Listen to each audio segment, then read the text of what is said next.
Welcome back to the Jupiter Podcast Live. I'm your host, Tom Franklin. And today I was supposed to have on Mr. Chris Kramer, but maybe he's running late. Maybe something happened. Maybe he forgot. Maybe the time changed because he's in Arizona. Like Mexico, there is no daylight savings time, and maybe there is a miscommunication there. I'm not quite sure, but it doesn't matter. Anyway, I'm here, and you guys can, if there's anyone on here, I don't even see anyone on here.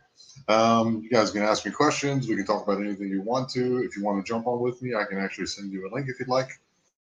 We can do all the above. I guess I will start with a little housekeeping. Let me do some shout outs to my only person who helps me out with the moderating. That's Pam Stefanich. I think that's how you pronounce that. I hope or Stefanich. Could be one or the other.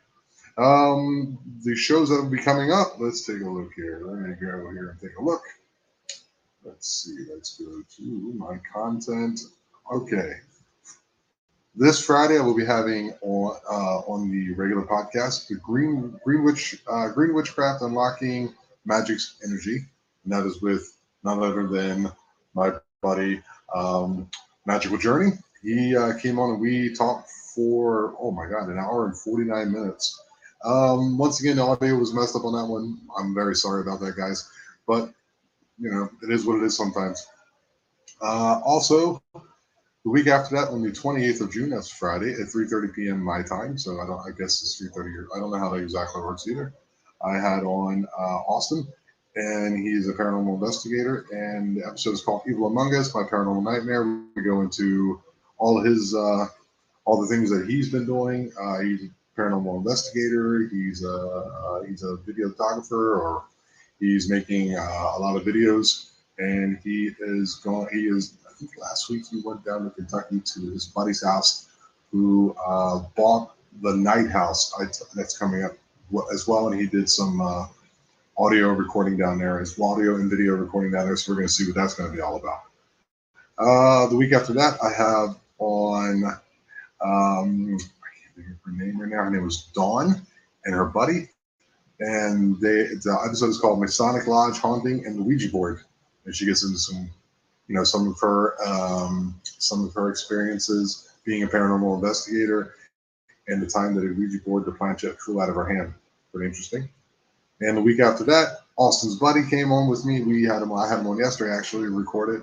That will be on July 12th, once again at 3:30 p.m. And it's called The Haunting of the Night House. So this gentleman, he's retired, 20 years medical field, and he bought himself a haunted house. So I was like, oh, okay, that's pretty cool.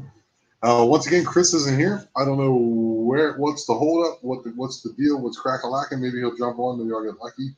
In the meantime, I will keep Messenger open, even though he hasn't yet responded, and it's been an hour since he's been active. So, an update on myself. I'm making metal gates for a client who lives in one of these beach resorts out here. That's kicked my butt for the last week and a half. They're huge. I think it's like 3.50 meters wide, is 4 span, and it folds bifolding, and it's pretty wild. And my back actually hurts because once I put the hinges on the bifolds, I couldn't get them back apart again because the welding also always kicks things to the side. While welding these gates, I think it was last week or the week before, I saw my second mist since being here. It's pretty interesting. I was just, grinding something, so I wasn't using the welder. Heavy. What's heavy? Oh, the gate was heavy. The gate is very heavy. I had to keep the two pieces. It's 3.50 meters, whatever it is, 3.5 yards, whatever that is in feet. Was a 10 feet, something like that. Yeah, 10 feet. And it bifolds in two pieces, and then I had to put the hinges on those, and I couldn't get it back apart, so I had to move these double pieces today. So that's a lot of work. You guys know I'm always out there, trying to feed my family, trying to make ends meet here in Mexico. So back to the mist. Yeah, I was grinding, and I look over in the corner where we keep the solar panels. I work for a solar panel company. And just out of the corner of my eye, out of the corner of my right eye, I was grinding on the bench here, this mist just came up. My poor back, yes, my poor back.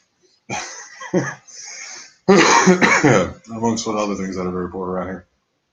Um, so I looked over and I seen this mist come up, and I stopped and I was like, okay, that's so I kind of moved my head to the right, moved my head to the left, try to do the best I can to debunk what it is that I was seeing, and I couldn't, and it just kind of came out of nowhere and just kind of went into nowhere. It just rose up, say maybe 2.5, 3 feet off the ground into about 6, 7 feet, and it just disappeared. It didn't have any form or anything like that, so that was pretty wild. So as you got you, as 3 people on here, I guess there must be another big podcast kicking off at the moment. No big deal. I'm glad these 3 people are on here with me. I can't believe maybe because Chris is normally an outstanding guy, and he must have something in the works. He is not going to go on. If you have any questions, please feel free to ask them. And in the meantime, I will drink myself a little bit of tea, light myself a cigarette, and relax a bit. This is what you call exciting content. You guys can ask me any questions about anything, about my life, about what I'm doing with the podcast, what's my ideas for the future, anything like that. You can go ahead and just fire away.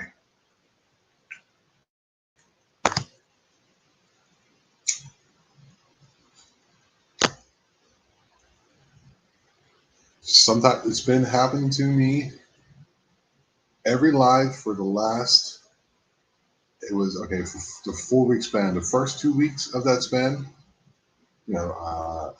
first person had a family issue. I'm definitely going to have him come back on. The second person was Harley Owens. He's coming on July 17th, I think. He's going to be on with me here on the live. He's got a lot of, his car broke down, so he couldn't come. I had on, last week I had on Paul Anthony from the Paranormal Among Us. He's always on time. I ain't got to worry about it. He's a ringer. Paul's going to come on while you're at it.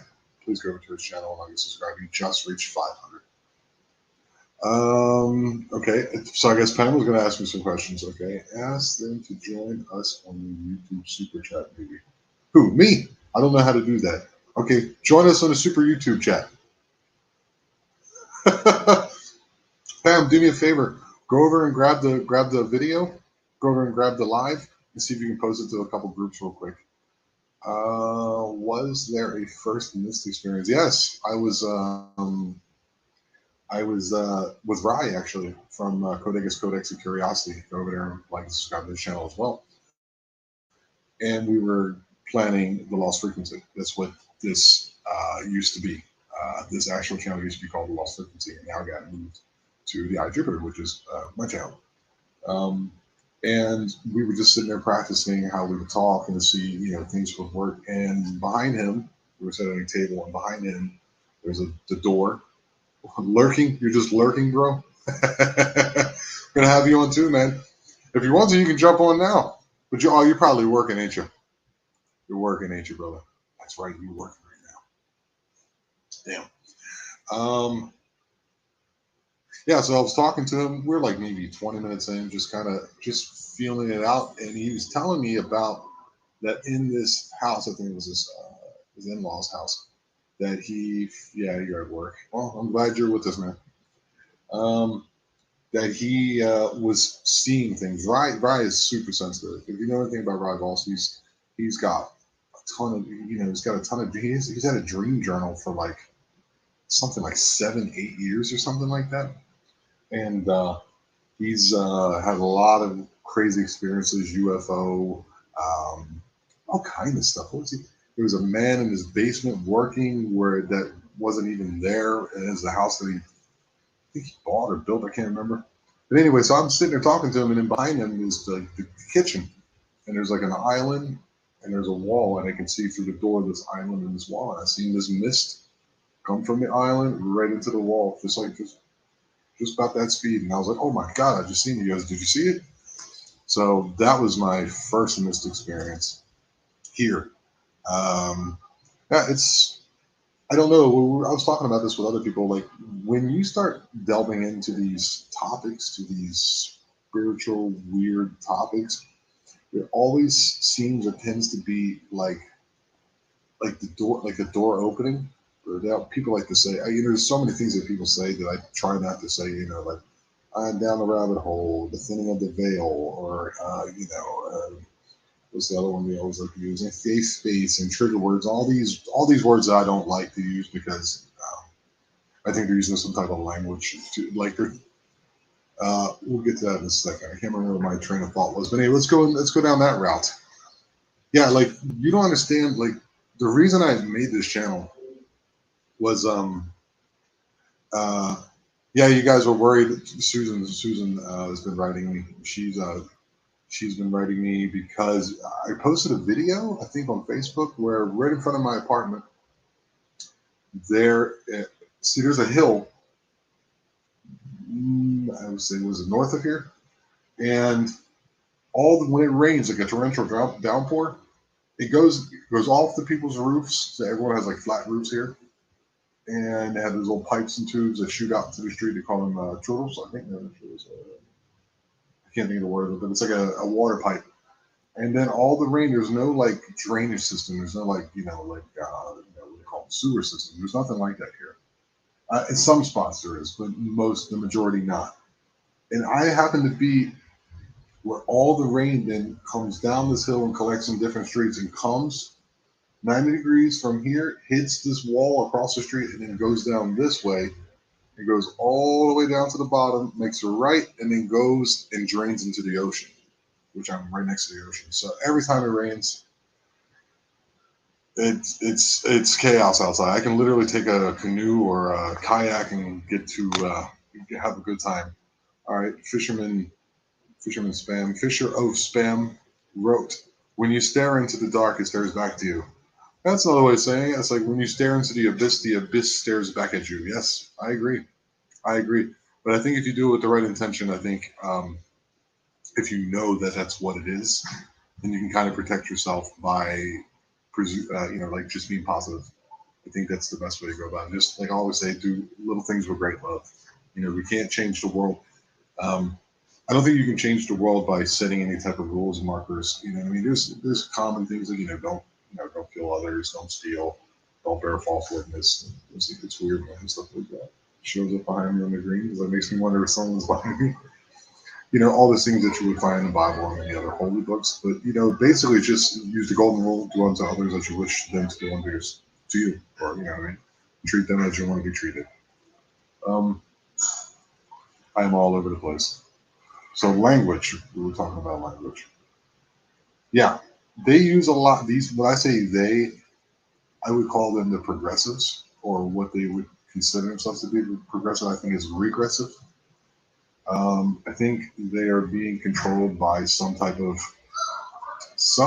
higher or lower type group or entities. Like I don't know how to explain it. They take the language and they put these specific words in there to make you have or to elicit a specific reaction. And now that becomes that instead of what it is. And that happens to a lot of things. There's kids outside playing. Welcome to Mexico. Whether it be like, toxic masculinity. I mean, we can get into that if you want. I think that is the most ridiculous thing there is. We should just call them douchebags, buttheads, a-holes. That's what we used to call them. You know what I mean? There's the guys out there that drink the beer and belch and spread the legs open and think they're the best thing in the world. But there's also guys like the people who watch the show.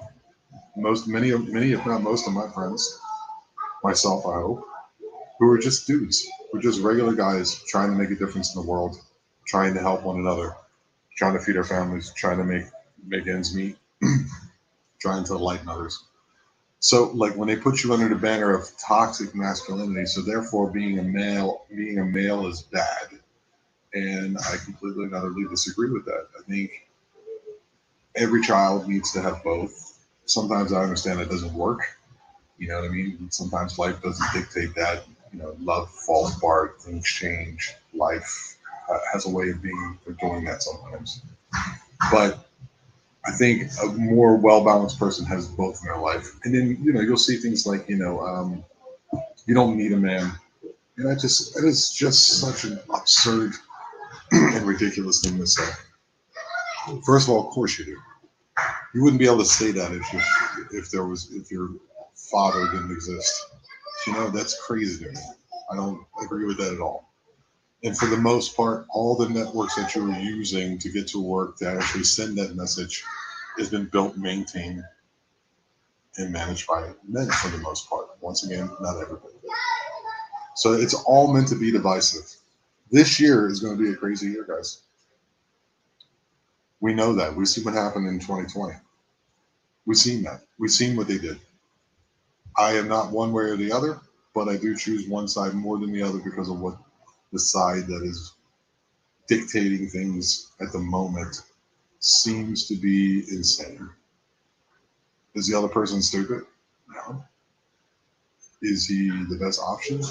No. There's many options, but for some reason we are fooled to believe that's the only option. Remember, on the ballot there's many other options. I voted third party once. I voted Democrat once, third party once, and I voted Republican once. So I'm everywhere. That's why I don't vote for the person. I vote for the policies of which that person represents, which I never followed through with anyway. We all know that. Was that old Bill Hicks joke? Once you get elected and the stuff that they say on the campaign trail, blah blah blah, they'll put you in a room, with the 18 industrial scum Fs that got you there, and and then the guy goes, roll the film. He's smoking a cigar. He goes, they show you an angle of the Kennedy assassination that you've never seen before, but it looks awfully like it's coming from the grassy knoll, and then the screen rolls back up, and he puffs on cigarettes. He goes, any questions?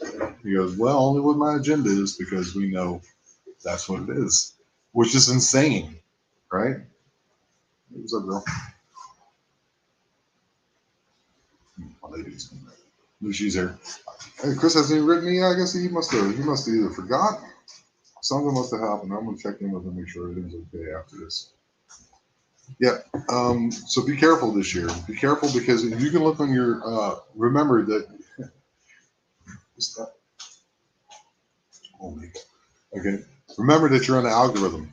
Your algorithm is dictated to you by the things that you like.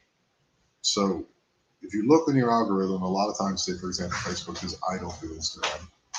I think it's just I don't get it. Never have, probably never will. Who knows? Maybe one day. But if you look on it, it's always like divisiveness. You can start from a silly cat video and start scrolling down, then you start getting to like these dudes who interview like these OnlyFans models and tell them that they ain't worth this and that. Or you'll run into like Charlie Kirk or whoever these people are, or you'll run into who's that guy with the big music? Bill, whatever his name is. And then it's like that end of the spectrum, but there's no balancing, because that's what they want your attention to be held upon. They want your attention to be held upon things that are negative. You understand what I mean? Both sides, if that is a thing, have something to offer. The thing is to choose, first of all, choose family, choose love, and choose for our future generations. That's what we should be choosing. I actually have let's see what they wrote. Yeah, the verbiage of the left just kills me with how dumb it is. I have zero patience for it. It doesn't mean I hate them, just my quick take. Yeah, I have to agree with you 100%. But it's kind of like a mantra. You understand what I mean? What was that? Who was that guy? Can anybody answer that? Who was the guy? It was a Russian. Thanks. Yeah, I agree. It was a Russian guy. Somebody had him on in the early 1990s, late 1980s, maybe mid 1980s, and he was talking about how I think it was called the Bolshevik Revolution will happen. That they start by changing the terminology, and then they'll go into things like into the schools and into the colleges, and then eventually like it's a demoralization campaign, because that's what they want you to do. That's what they're doing now. I'm not saying that Mr. Trump is a bad person. I'm not saying Mr. Trump is a good person. I think he's a funny person. I go from the comedic side. But I can tell you this much. You want to talk about fascism? I think locking up or trying to lock up your political opponent is the true and absolute meaning of fascism. which leads to totalitarianism, the denigration of our second rights. I think so. I think that's right. Yuri Bezmenov. Yeah, thank you, Fisher.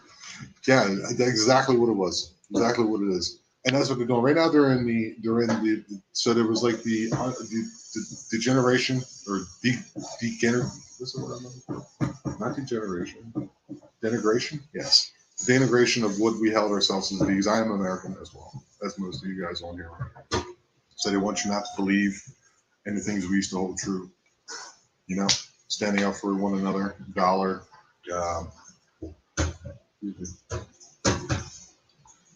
accountability, responsibility, discipline, helping others. You remember that? Remember what it used to be like? Well, everyone knew everybody. Every town had a main street, and then on Friday and Saturday nights we'd all go out, and there'd be some guy with a four-wheeler, and we'd be laughing because he's drunk and whatever, and he crashes his bike, and we go help him. And now everyone's on their phones. Now everyone is, trying to making videos of like what they ate. I don't know what that is like. So like and then when people come home, the first thing they do is just open the phone, and just all day long. You know what I mean? It's like they're trying to put that into your head too. Make sure that you deny that with all fervor that you have. There's no way that's ever going to happen to me. I'd rather die first. Sorry if you don't like that. I'd rather unlife myself. Excuse me. I'm gonna have to go back and maybe cut that out now. Die, like color. DYE. Yeah, this year is going to be insane. Make sure that you had your head screwed on straight. If you're a person, a religious person, go ahead and find solace in your religion. You know me. I'm not a religious person, but I do find solace in God, and I do find solace in the people around me and myself and the source, whatever that is, whatever that meaning for you is. Try not to let them divide us further. That's the whole plan. That's the whole idea. Man against woman, white against black, against Asian, against Native American, whatever you want to call it. They want to say there's so many things that they try to do. Because I started comedy in 2014. So 15 is when the big change happened, the big swing. That's when Trump started running. And everyone started losing their mind. And they were like, it was so funny. You remember, like, they took that, there was a video where Trump was talking about the Mexicans running across the border, coming across the border, the illegal immigrants. And then he wasn't talking about all of them. He was talking about being legal. We should be more legal. We should like make it legal so that, what I mean? Let's do it legally. Like, most of us coming to America didn't begin with, most of us. And then he said that there are this, that, and the other, like these bad words that I can't say on YouTube. Thank you for the freedom of speech, YouTube. I appreciate that. And they took that and cut that to make him seem that he said it that way. And then everyone was like, if he gets elected, you know what I mean? I'm going to, you know what I mean? Like, I'm not going to live here anymore. And then, how can you talk about Mexico like that? How can you do this and how can you do that? And as soon as he got elected, which website actually crashed because of so much people trying to, like, put paperwork in or look into it? It was the governmental website of Canada. So it shows you how full of crap these people are. Remember that. They don't have their own thoughts. They lack genuine thought. They lack cognitive, like self-reflective thought. It's incredible. What we call them NPCs, non-player characters. It's just a nice little meme that people like to throw around. I don't know what it is. I don't know what's going on with that. But the thing is that they want us to be demoralized. They want you to go like, oh, you can't even have this option because he did so and so and such and such. And well, what about what you guys did? Which is, mudslinging, but at the same time, it's like you're using the legal system, which is a kangaroo system, to really? That's what we're doing? All right. Just know that that's what you're trying to do. So the next thing they're going to try to do is, it looks like they're going to try to put us in these cities. Looks like it. Looks like they're going to try to make us eat grasshoppers, cockroaches, cockroach milk. It's all BS, man. I guess the solution would be to go off grid, which I have for the most part.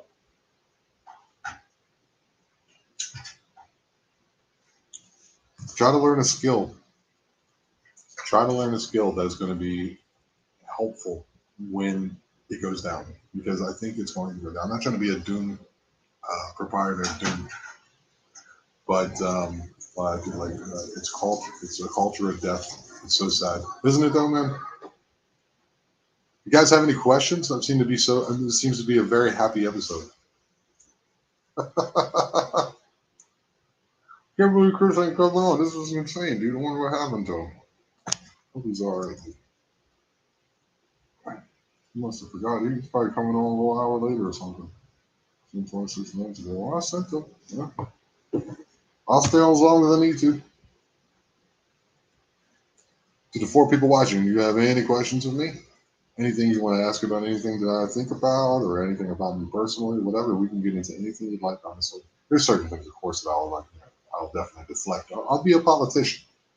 You know what I mean? You know how they don't answer questions directly? That would be just like a true politician, right?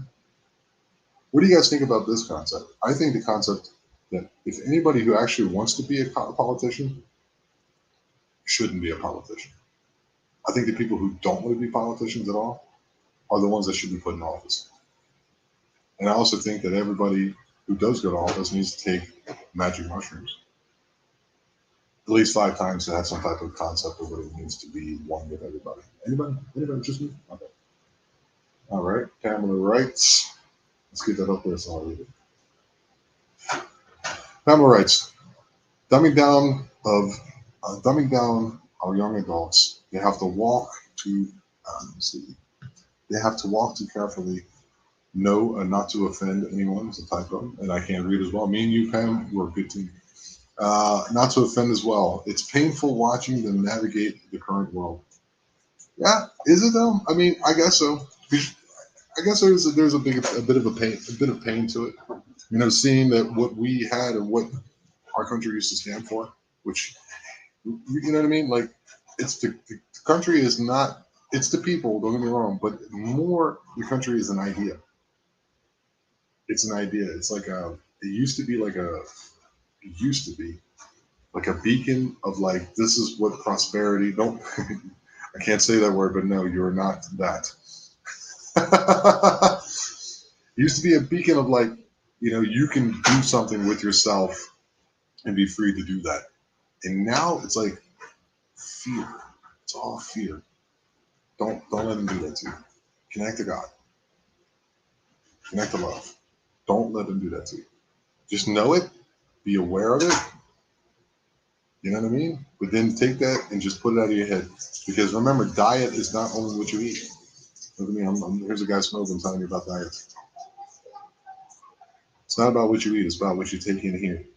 It's about what you let go into here, or what you let go into here to affect your mood, to affect your ideas, to affect your consciousness. You're trying to collectively keep us in a lower resonance of fear, and you can't allow them to you can't allow that. You need to connect to the higher one. You need to connect to your neighbor.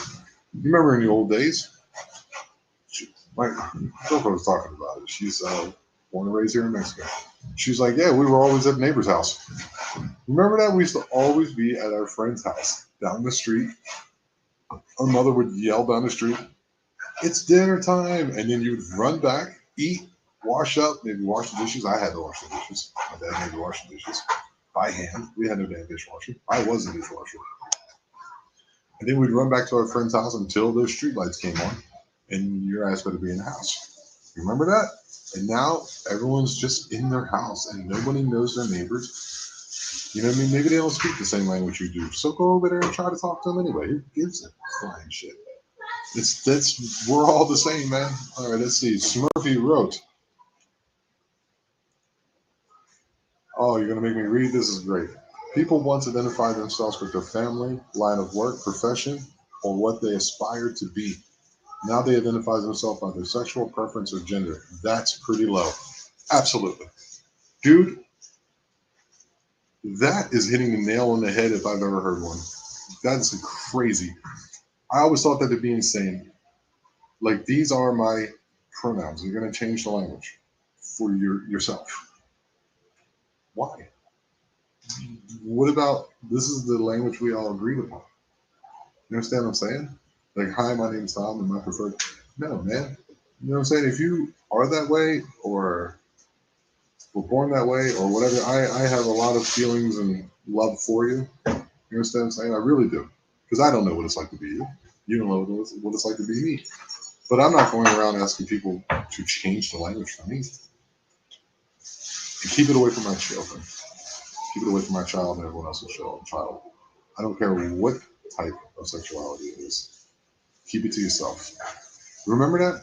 Remember how people, we just kind of like, there was family, and there was always like, people doing things behind the scenes. There's a lot of families with kids where you go, oh, okay, that's not his. We all know that. But it wasn't like a thing where like everybody, that's what we are now, is just what we're into sexually. You can watch freaking beheading videos, at the drop of a hat. You can watch people get wiped out by tornadoes and tsunamis and stuff. We can just watch that anytime we want to now. We've been so desensitized. Been so desensitized. Choose love. Choose love. All right, let's see what else we got. So I read Smurfy's comment, and Pamela said, well said. I agree as well. To an extent, back in the day, even your friends' parents would discipline you. That's true, man. My dad would take me to his friend's house, right? His name was Wayne True. I'm sure he's not around anymore. He wasn't doing well last time I knew about him. And he was a friend of the family's, and he would go, okay, I got to go do this thing. Your mom's working, whatever. You stay here for a little while, okay? And I'll pick you up later. All right. He goes, by the way, if you act up, I told him that he can kick your ass. I told him he can wear your ass out. So my authority is now in him. So if you act up, he's going to get you. And then when you come back and I come back to pick you up, then I'm going to get you. That's the way it used to be.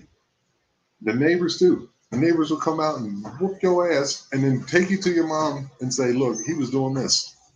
And nowadays they'll call the police on him. Sickening. Oh, let's see. Fisher Spam. Wish I could free range my kid like I was when young. Liberty. Ah, there he is. Oh, wait. Chris is coming. All right, hold on. Oh, what? Yep. Hey, buddy, what happened? I am the worst. No, you're the best, dude. Don't worry about it, my friend. You got me over here. You got me over here spitballing. You got me over here spitballing, dude. I figured you could spend an hour doing your stand-up routine. I'm doing this on my phone, man. Like bro, I'm so sorry. It's not like No worries. No worries, man. What happened? You just lost track of time?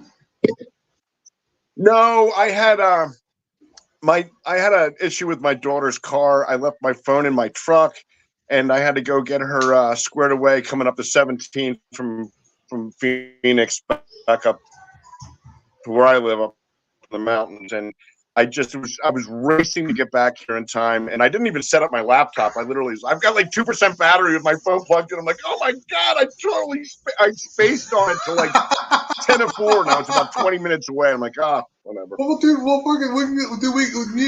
know. I'm filthy dirty. Whatever. It's all good, man.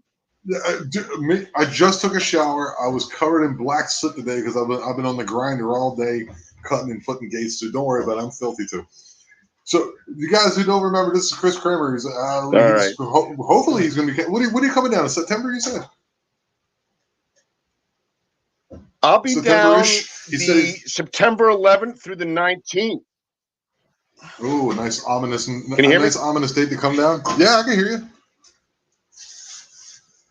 Right? That's what my wife said. That's when we booked the flight. She goes, "You okay with flying on September 11th?" I said, "Yeah, absolutely." What's the difference? I'll roll the bones that that's not the flight they pick.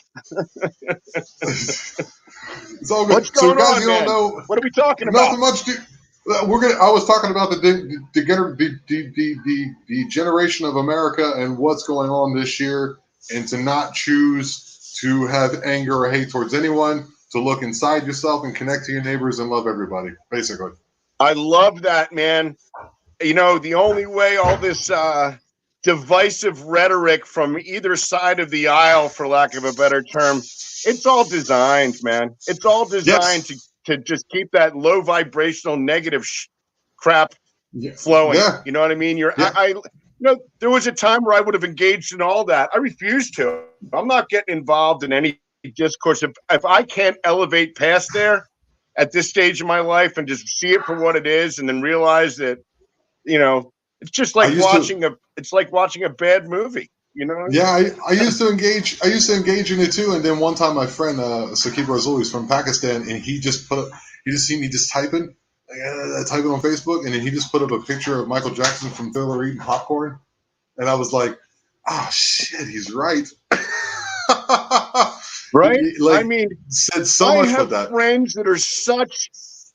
Oh, it's awful. And then I feel bad for people that are just so entrenched in it. It's like literally you have been brainwashed to be that way. I mean, let's face it. Like in the United States, 40, 50% of the people, natural internal leadings are maybe more progressive, and the same amount of people lean in the other direction. You know what I mean? Right, But like if conservative, that yes. defines me as a person, then there's something wrong with that. And all these major media companies, all they do is feed that. You know what I mean? They're just like, just everybody wants to lap up the things that they believe. You know what I mean? And then rhetoric Yeah, and hate towards the other people that don't believe that. Well, I just can't. I don't agree with some of the progressive mindset, but you know what? It doesn't matter. Like that it has no effect on my life, man. You know what I mean? It right, doesn't. right, I don't need the right. revenge politics to be right. I don't need that anymore at all. No, no. So once again, this is Chris Kramer. Everybody, he coming in hot. I had him on Coming in episode hot, baby. 4. Episode 4. Chris has had a ton of encounters with the forest people, the Gan as he calls them, the suffix that he's heard.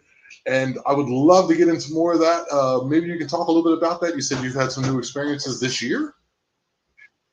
Tommy, I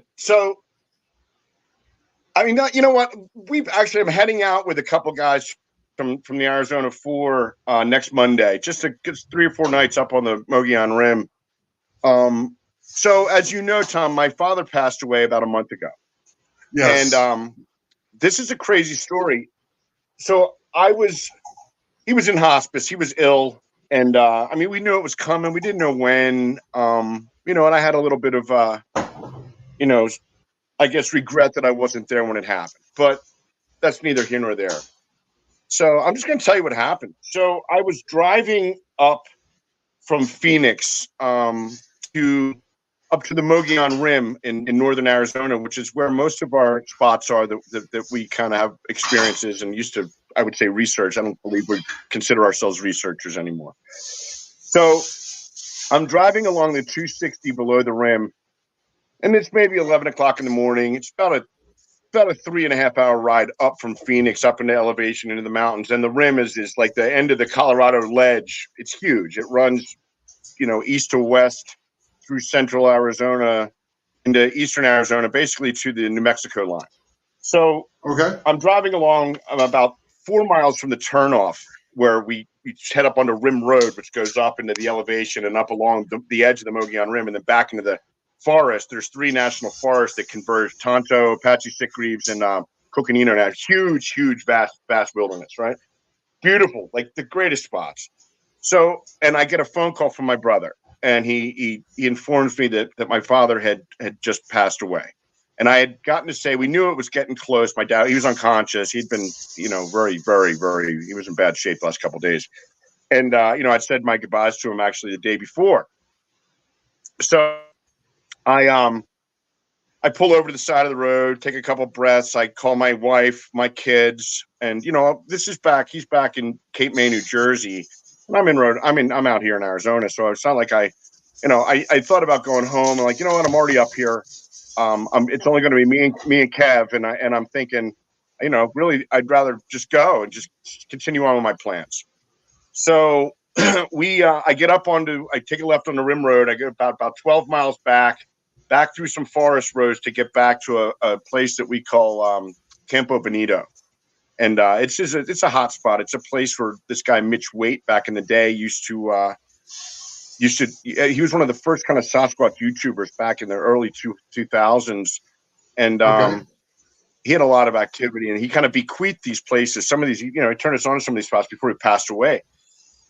So I'm at the junction of two forest roads, and I'm just going to lay this out, like what happened. So Go for it, man. Yeah. as I get to the junctions, oh, good, you're smoking, then I'm going to smoke. Now I feel better, Tom. Chris, so Chris is planning on coming down to the Yucatan Peninsula area. Maybe we're going to meet up and, I don't know, guess have dinner or something? Or you want to go look at a pyramid? What do you want to do? Yeah, dude? man, like whatever. I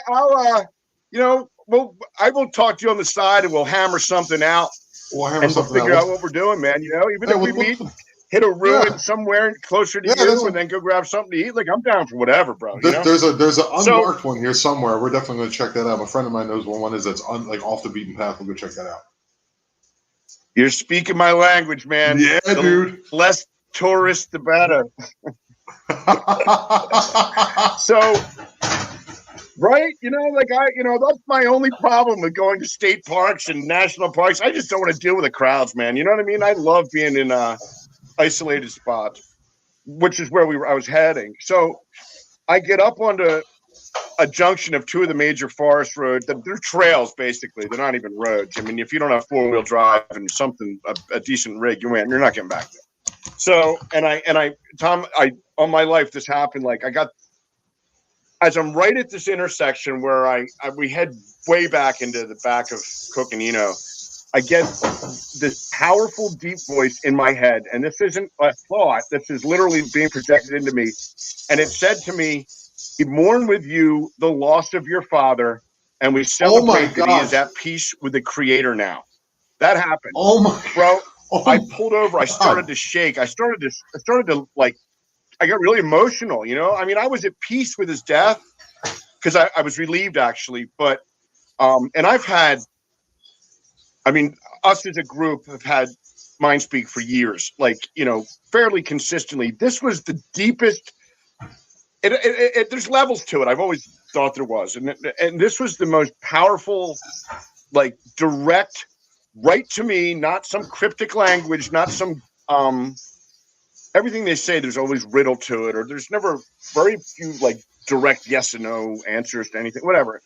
So I pull over to the side of the road and I start to cry because it was profound, And I so I kind of composed myself and I composed myself and I drive a little further down there and I see Kevin Keeney hiking up the trail towards where I was parked, and I broke it down to Kev what happened. And so, when we go out, there's no guarantees anything's ever going to happen. I've never had nothing not happen. But the days of us doing things like gifting or trying to provoke responses, we don't do that anymore. There's no need for it. And that night, I mean, we got a show put on. It was almost like, maybe it's my own thinking, but I felt like they were trying to celebrate my father's passing with me, because we had two full-on physical sightings. We had one of the GAN elders came in and spoke to Kevin and me for about 30 seconds. We each got the exact same message, and mine was again condolences on the death of my dad. Kevin heard that as well. And then some other cryptic thing that they said to Kevin. But yeah, and it was the twinkle light phenomenon was popping off, and it was just a lot of what's the twinkle light phenomenon around us and I'm sorry, Chris, what's the twinkle light phenomenon? What's that? Yeah. So there's this thing, we call it twinkle lights, right? And this is manifested. It's almost like little LED lights. Imagine little Christmas lights popping off in the forest, and they're very pronounced. It's not like, oh, I think I just saw that. I mean, it's literally like somebody turns on like a Christmas display, and it seems to either herald their presence or it happens when they're around. You know what I mean? And it's almost. I mean, this is campfire conjecture for us. You know what I mean? What is it? Okay. It could be discharge from them crossing the veil. It could be them going from a physical form to an energy form. It could be possibly portal related. Like anybody who says that with a surety that they know what some of the lateral phenomenon that occurs with these beings, it's all conjecture. Every bit of any expert, I just dismiss out of hand. Like I believe us as a group we're as far down the road as anybody I've ever met. And you know what? We're still just guessing 95% of it. And that's the truth. You know, that's the truth, man. You know, anybody that says that they know the origins of these things it's all conjecture. You know, we try and make educated guesses, and you can look back in history and alternative text and all that. But you know what? Until one of them comes down, sits down and has a beer with you in the campfire and tells you the truth, you know, and breaks it down for you, that's about the only, you know, I mean, you know, we could be being lied to too, you know? So, I don't know. Hopefully anyway, one day that that was will a happen crazy with night. you. Next night was like a big nothing burger. I hope one day that they come into the camp and you're like, here you go. I don't know what you drink. Maybe I'll just throw out an American beer, a Budweiser or whatever, a Schlitz. We'll go old school. And it's like I don't drink. You know, I've been sober for years, man. Like I don't drink at all. Oh, okay. Well, you can have a non-alcoholic. I mean, we're not into Milwaukee's that. Beast. I've imbibed a few of those in my day. That's right. Weren't you I got sober a long time ago. So. Okay, that's good. That's good. I drink a little bit more than I used to, but I mean, considering the situation I had to go through to get down here and the life changes I've went through, it kind of helps a little bit, but I always make sure to keep track of myself very hard. I have a very good I had no power. I had no control over that, bro. Once I opened up those floodgates, it was like never knew what was going to happen, man. I figured that out and changed my life in that regard. That's for sure. Well, it's good for you, man. I think, I give them a kilt lifter. They'd sit down and tell me what's going on. You're like, oh yeah. That would be literally. I live in that, man. You know, like an exclusive. Yeah, one day at a time, dude. One day at a time, man. And if you ever need, like, we know each other a little bit, dude. We keep in contact pretty well. If you ever need somebody, you have a weekday, just fucking call me, man. I don't care. Just call me out. What are you doing? Fucking. Brother, I've been in this game a long time. Ever since I retired, like a 3 or 4 days of my week is recovery related. I work with a lot of guys trying to help them get clean. I still go to a lot of 12-step meetings. I'll never stop going, man. I'll never stop going. You know, it's changed my life. It's given me the greatest life I could have imagined. You know, I imagine it helps immensely to help other people. That's kind of how it works, man. You got to give it away to keep it, you know? Yeah. Right. That's like the highest form of being to be. No, I think it's your end for sure. It's your end for sure. I'm actually pretty solid today. I'm pretty happy. That's like the highest form of. I attribute. I attribute the strength of my sobriety somewhat to the Sasquatch stuff, man, because you know, like Alcoholics Anonymous is a spiritual program, man. You know what I mean? And you know, you're trying to grow spiritually, and I'm telling you that my spiritual growth has been compounded with Bigfoot stuff, man. You know, it has been. You know, like I honestly believe like leaning into a power greater than myself, and you know, it's brought me back to a little bit more of my traditional Christian upbringing, but they resonate with that. They resonate with spirituality. It's a huge component to this thing. You know, I mean, there's obviously a flesh and blood element to it, but there's a spiritual element as well. And, you know, and then figuring out what that is always the thing, you know, like the hardcore Bible thumpers, I think it's a little narrow-minded, are always talking about these entities as being, I hate the Nephilim stuff. Like I used to believe that. I don't believe that anymore. You know, and that they're demonic. That's not been my experience. I've never had a negative experience with these guys. I've had healings happen. Like I've had just beautiful, uplifting experiences for years and years, you know? So, you know, I don't believe this is bad. I don't think I've ever asked you. Yes. I don't think I've ever asked you, Chris, what, could you like describe what you said you've seen them, like, could you describe what they look like a little bit for me? You know, yes. So I probably in my life had at least 10, if not 11 or 12 full on physical sightings. Some of them have been really brief. Um, the first one I ever had was that got me started in this was over 30 years ago in Wisconsin. And I was living on the Minnesota-Wisconsin line. So that one was more like a traditional, almost like a patty type Sasquatch. You know what I mean? It would look like an 8 foot gorilla with a man's face. You know what I mean? Like that's kind of what it looked like, and it was massive. You know, but I've seen thin ones. I've seen white ones. White ones. When I was out with Kev, there was a so that there's where we go. This one spot called Camp Openito where that happened with my dad passed away. We've had a sighting of a white one for 5 or 6 years, and it's the same guy, you know. And this time he was probably about 40, 50 yards from us. He was on like almost like a catcher's pose with a down tree in front of him, and his whole upper body, head, and shoulders is right at dusk. And we had a good 15-second full on visual sighting, you know. And Wow. he when you see them 95% of the time is because they want you to. You know, they can still make mistakes. You can still, I don't know if you can sneak up on them, but I think that I think they just screw up sometimes. You know what I mean? You know, maybe a younger Yeah. one. I'm not sure. Like all of One of us. our guys Yeah. oversimplifies this stuff a little bit, you know, but I don't think I've ever had one that I saw by accident. You know, I also believe that if they showed themselves to you at any point in your life, you're probably going to see them again too. You know what I mean? They've Right. connected with you. I hear people talk about tagging. Mm. I don't know if it's like a tag like that. I think if you're resonating and vibrating at a certain level, even unconsciously, um, Right.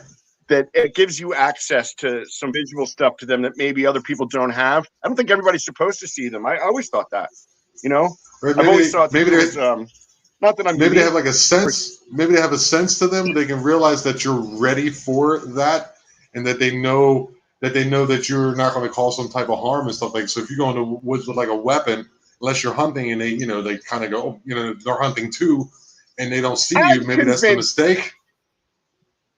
you know what? I think there's a couple things that I will say that I know, and I don't speak for the Okay. surety, but I believe Okay. that No, with a what you lowercase k.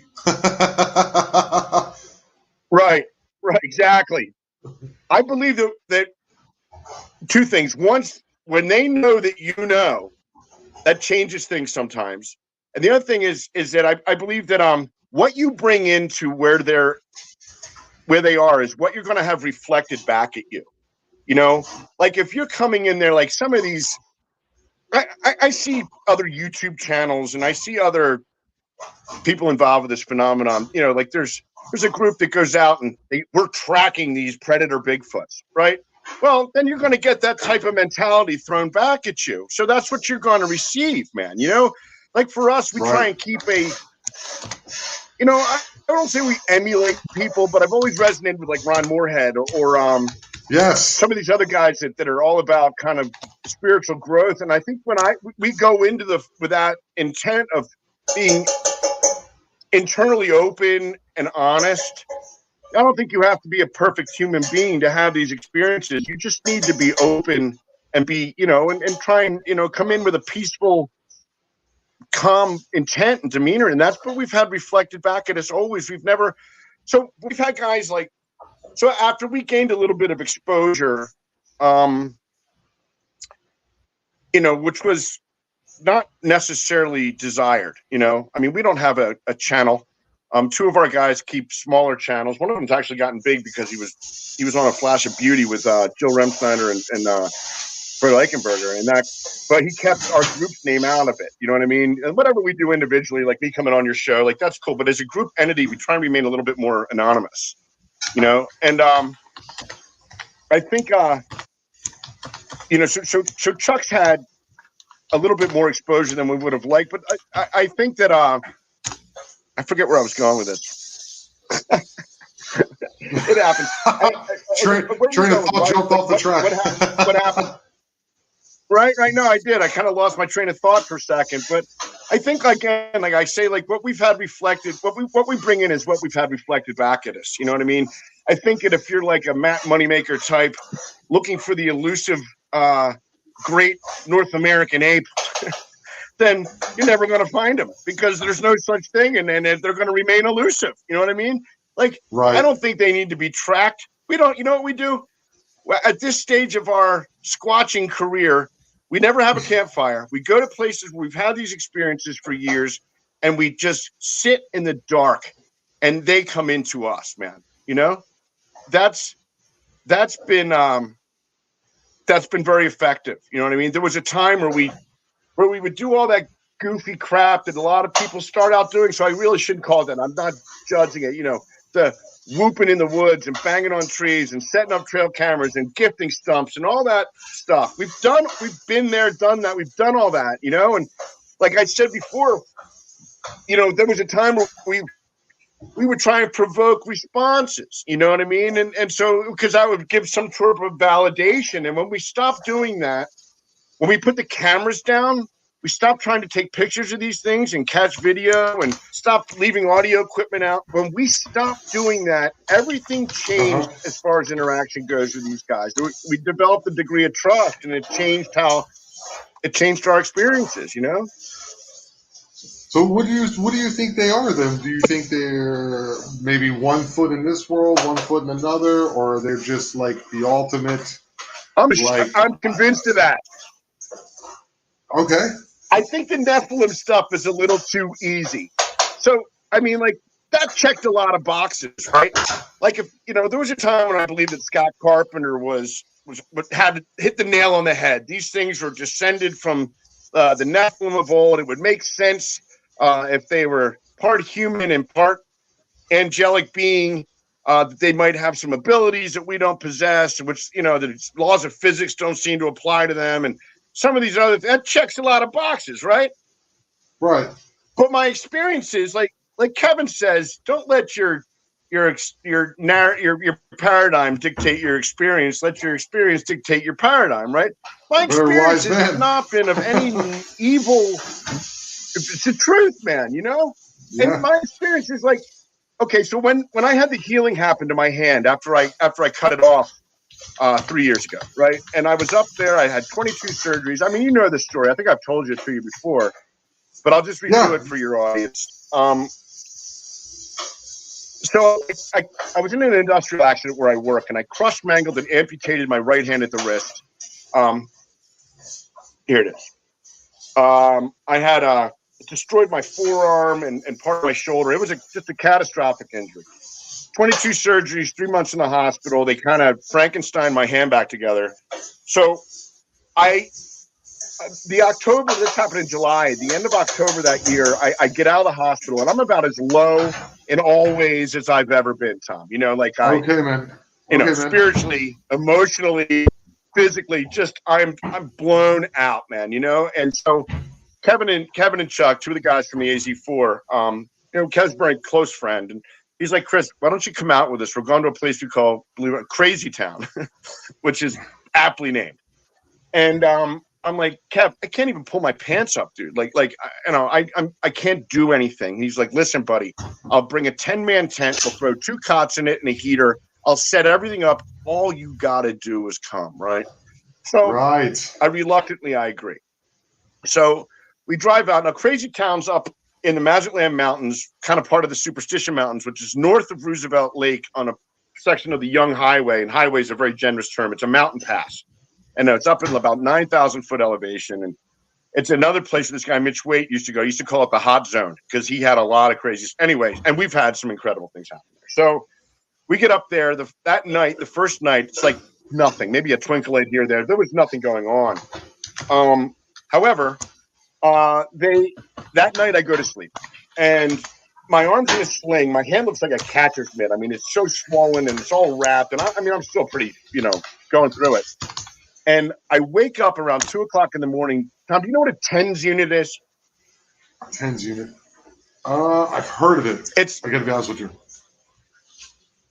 It's a little electrical apparatus that they put on to stimulate muscle growth. It Oh, sends yes, little electrical yes. impulses. Okay. They use little yes. diode paddles. Right. They give it to right. It felt like somebody stuck a TENS unit on the back of my neck and turned it up to maximum output. I had this this wave of energy go from my neck down to my feet and back up to my head, right? And it wasn't painful, but it was super intense, like really like sticking your finger in the socket and not hurting, but you get an electric shock, you know? Okay. So I know it's the forest people. I mean, I know it is because I've been zapped before, but this was that like on crack, like exponentially more powerful, right?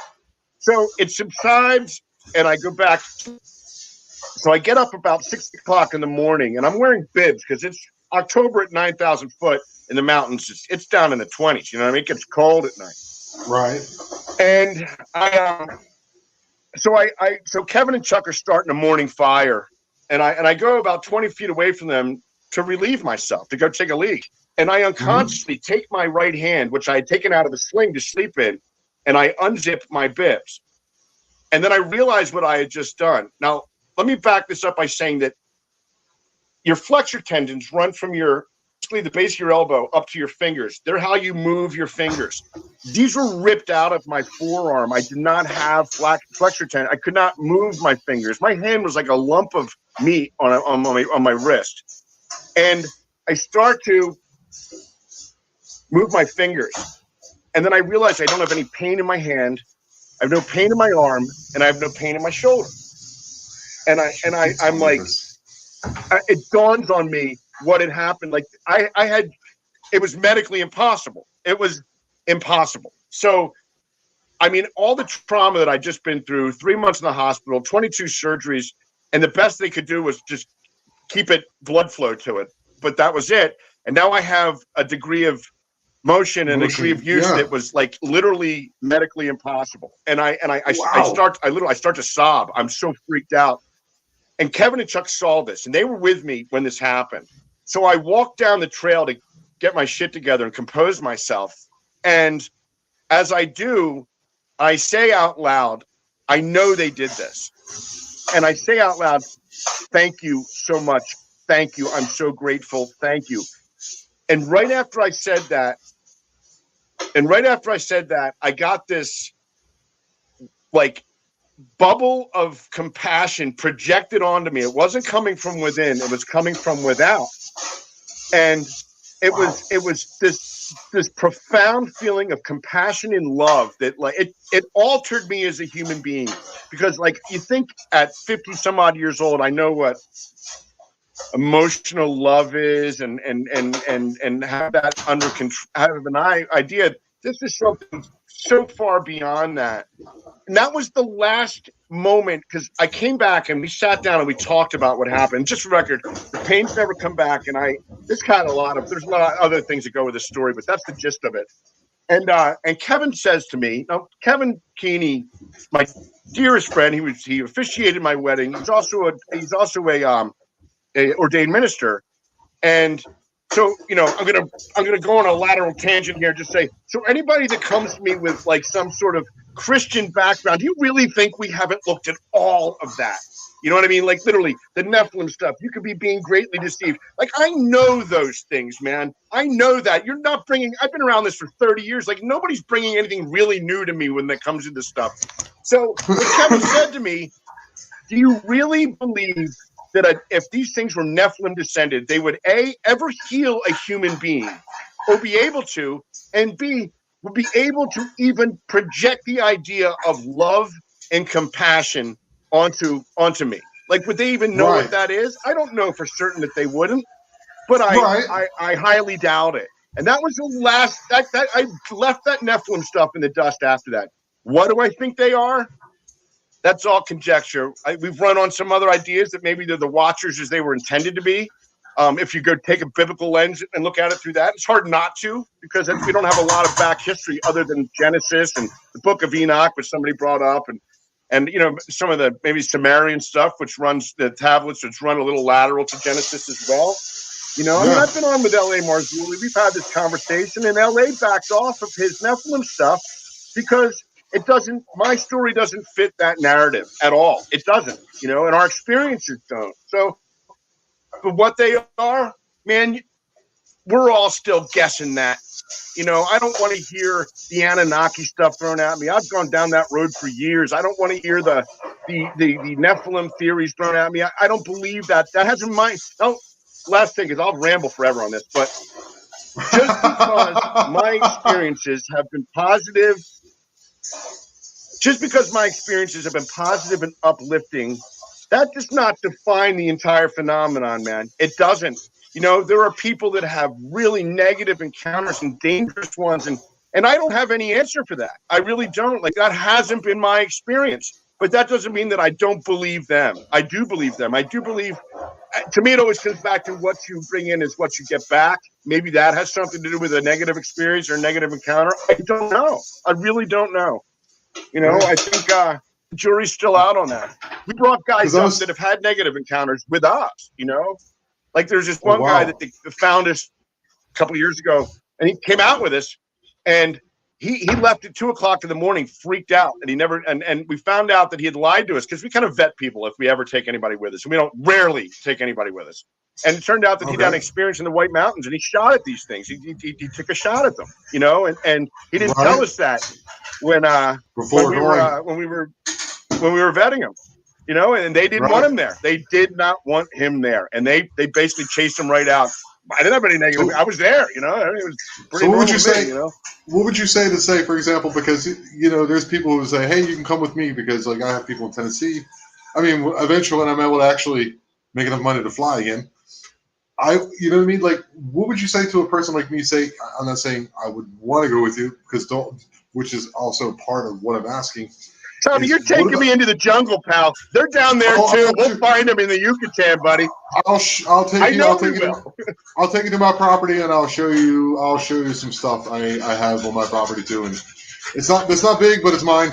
And no, I was just thinking, man, like, go into the woods, going into Arizona, into these places. Would you say someone? Because I'm quite frightened of this phenomenon, because it's so unexplainable to me, and I think being frightened of things that you don't know about or that you have yet to experience, because I think I've had ghost experiences after being a kid. Like, when I was a kid, it scared the hell out of me, to be honest with you, and now it's not nearly as scary. Would you take someone like me up there, knowing who's a little apprehensive? Yeah, I would. Like, you know what? Like, you hear this, but it's been our experience. These people know your intent. These guys know your intent before you even set foot in where they are. For whatever reason, they've got a read on everybody around them. It's just a gift or an ability that they seem to have. I believe that. I think they know. Like I said, you don't have to be a perfect human being to have a positive interaction with these things. I believe that if you come in there with an agenda that maybe doesn't match up what they like, they're going to let you know about it. You know what I mean? But if you come in there and just want to learn and be respectful, that's what we try and do. You know what I mean? I won't say, I don't know how much we've learned. I really don't. I don't. This guy Spurpy just said something. I don't think everyone can take their personal experience and blanket them as all good or bad. Absolutely, brother. That's the truth. Like I said, our experiences are just one segment of the phenomenon, man. This doesn't even get into the other cryptid stuff, the dogman stuff. I got enough on my plate without trying to go out looking for that. Can you say anything about dogmen? Do you know anything about dogmen, or have you had any experience? I know they're real, man. I've never. So you know what? Here's what I'll say about dogmen. So back before there was a time for a long time where I was actively engaged in videoing and time-stamping my videos and going through it methodically and looking for stuff in timestamps, and I've got some great pictures. I don't share them anymore. I don't do it anymore. But back in those days, I would see things that would resemble, for lack of a better term, a dogman. For some reason, the camera seems to pick up things that aren't that we don't see with the naked eye sometimes. That's just the truth. You can't go out and take pictures in the woods at these places and go through that and not start seeing these guys, in their cloaked form that or what, I hate to use that term cloak, but for whatever reason that the camera seems to pick a lot of that up. I mean, Scott Carpenter, I'll use him again as an example. He had one of the greatest videos of a dogman entity ever made. I mean, right? You need to direct me to that video. Captured. You can find it on YouTube. Yeah, no, it's out there for anybody to see, man. You know, I mean, okay, he used to use that back trail cam that he invented. Yeah, you know, Harley Owens does that. My buddy Harley Owens does that, and he showed me a picture, Chris. He got that right off of Scott. Yeah, he gives all the credit to Scott. Trust me, he'll straight up say, "I got this from Scott Carpenter." Shout out to my buddy Harley Owens. Go over check out his channel. Great idea. Up and coming researcher. He's great. I will tell you this: the longer Scott used that back trail cam, the less stuff he got. They figured that out. It took them a while, you know. Like you can trick these guys. So I'll give you a great one. So Mitch Waite, rest in peace. He used to keep a YouTube channel still out there called the Mogollon Monster. Rest in peace, Scott Carpenter as well.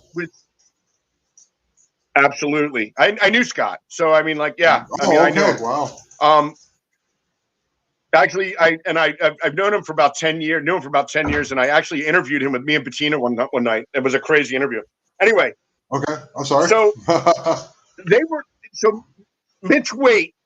This guy was one of these, like, I need evidence so people won't think I'm crazy. Like, the need for evidence, that ship sailed a long time ago. You know, if you either know or you don't, I'm not out here to show you a thing. I could care less whether I have pictures and video, and there's a DNA study that was legit. These things they've been proven real. So, but Mitch was still, this is back in the early 2000s and whatever. So he would have these experiences. He was scared to death of these things because they used to mess with him. But he did this one thing where he had an igloo cooler, like a Yeti. You know what I mean? A beer cooler. So they would steal food out of his coolers and off of his camp kitchen. So what he did is he rigged a camera to face up at the bottom of a cooler. And sure enough, one of these things, and if you open the lid to it, it would trigger the flash and it would trigger the picture, right? So he got one of the greatest pictures ever of a Sasquatch, in deep surprise as he's opening the cooler to steal his food, and there was a camera looking back at him and took a picture of him. It's out there. I'll send you a copy of it. I have it somewhere. The ultimate candid camera. Oh, my Lord. Oh, yeah. These things can be tricked. I mean, they can. And Scott Carpenter tricked them. You know, that was a trick.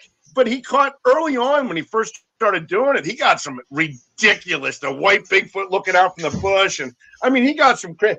As he continued on, man, they were on to that. They weren't exactly just popping off behind the trail because they didn't think he could see them anymore. They knew he was up to it, you know?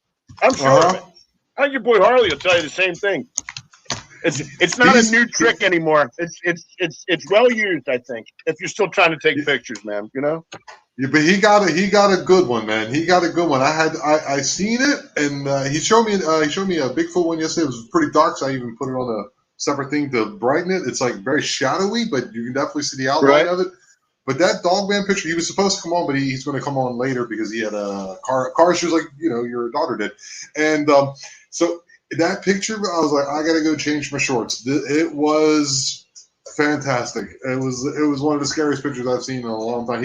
He's getting some good evidence. He's in Eastern Tennessee out that way, and he's into it, man. He didn't go in the woods for 3 years. That's for Scott. That's the Smoky Mountains out there. That's where Carpenter did all his research. Oh, okay. So he's just picking up where Scott left off, man. So David Palace will tell you that the Great Smoky Mountains are some of the most active Sasquatch / cryptid areas in the world. It's just that's where they live there too, you know. Absolutely.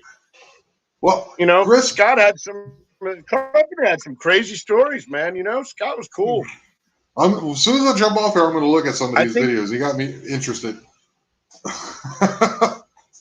Yeah, he's definitely worth looking back. His son, I think his son's name is Travis, and he kind of fired up his dad's channel again recently and started.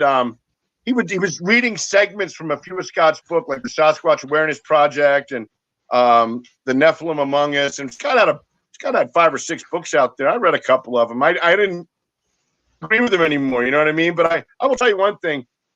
In his time, nobody moved this ball more forward better than he did. He really did. Scott was an innovator, and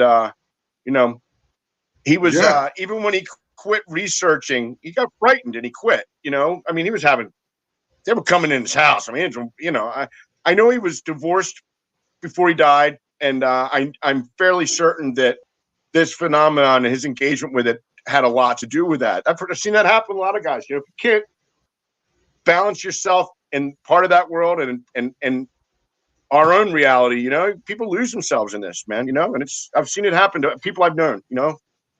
Lose their families, and people just get so obsessed, man. Yeah, I was people talking get obsessed. to the same guy. I was talking to the same guy I was talking about, like Harley. He was like one of the first person who reached out to was me for some odd reason. And he was like, oh, every weekend. And I was just like, man, you have to make sure. He's like, yeah, I got to go to work, but I got to go out too. I was like, dude, you need to maintain some type of balance, because I can imagine it's when you're running into something that is, hence quote unquote mythical, can be quite addictive as well as take over your life. You have to maintain some type of balance. I think it's a very good point you're making there, buddy. Balance is the truth, man. Like I don't know if you know who Mark Abel is, but Mark Abel runs a channel called Colorado Bigfoot. And you know what?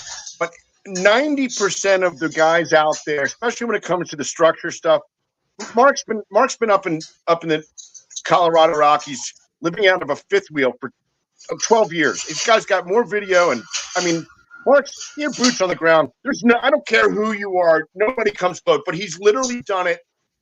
I mean, to the exclusion of everything else in his life. He made enough money through Google and YouTube through his he's got 70 or 80,000 subscribers. I mean, that's enough. That pulls in a decent check. You know what I mean?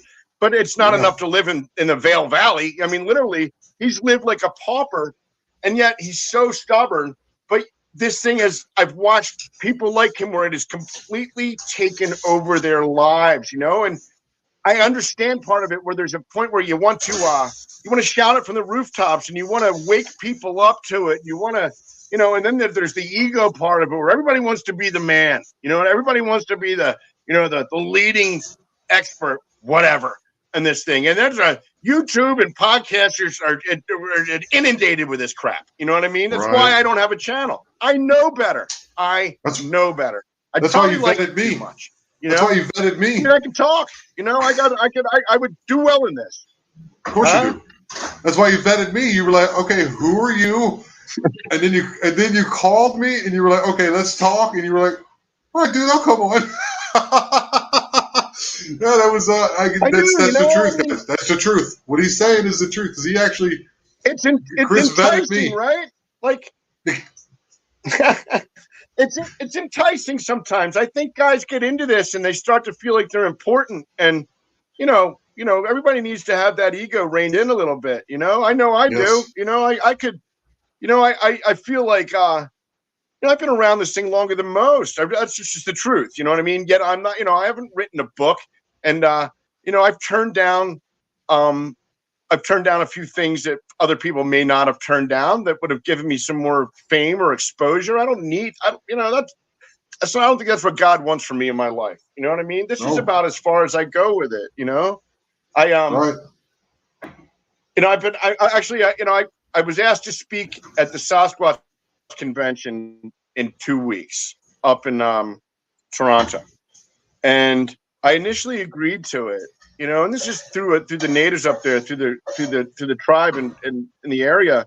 And Judy Sackney's a lovely person, and I was all gung ho for it. And then I prayed about it, and it occurred to me that all of us just have had opportunities to do things like that.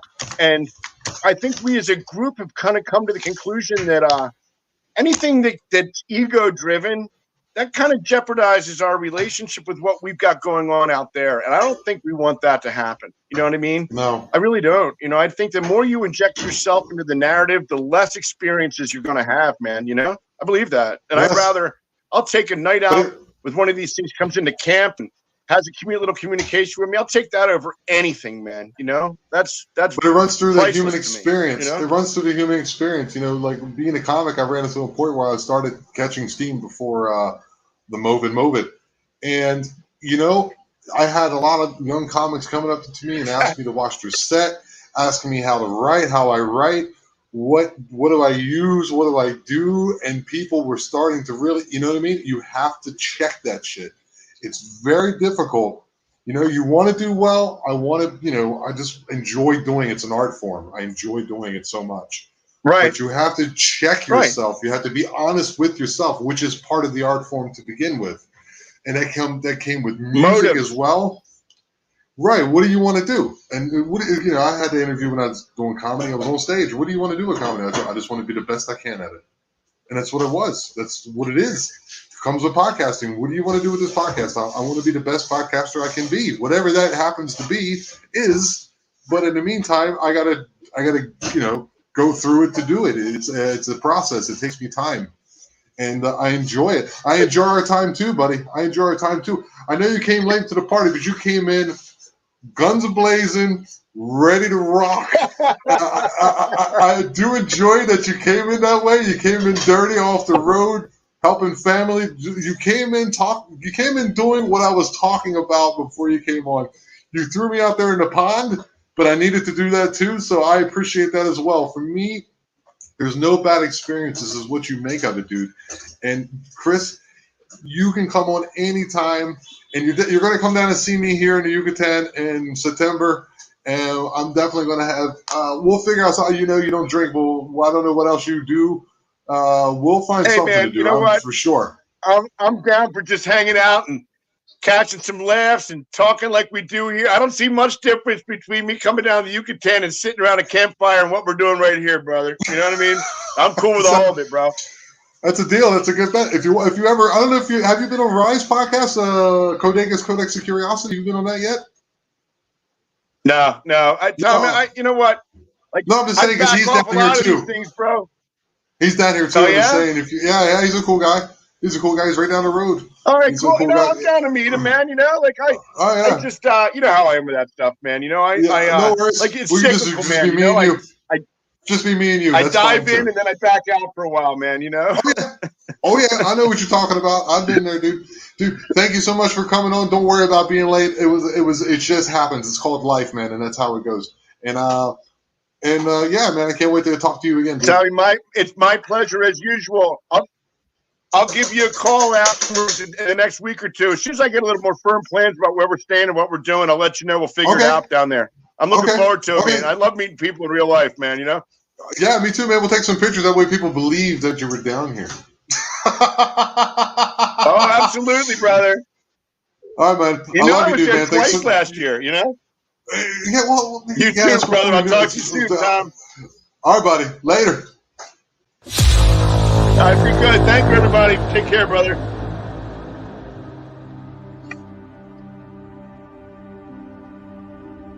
You have been listening to the Eye of Jupiter podcast. Remember, if you have any strange occurrences or stories or anything you'd like to share, please drop me an email at theeyejupiterpodcast@gmail.com and you'll be on the show.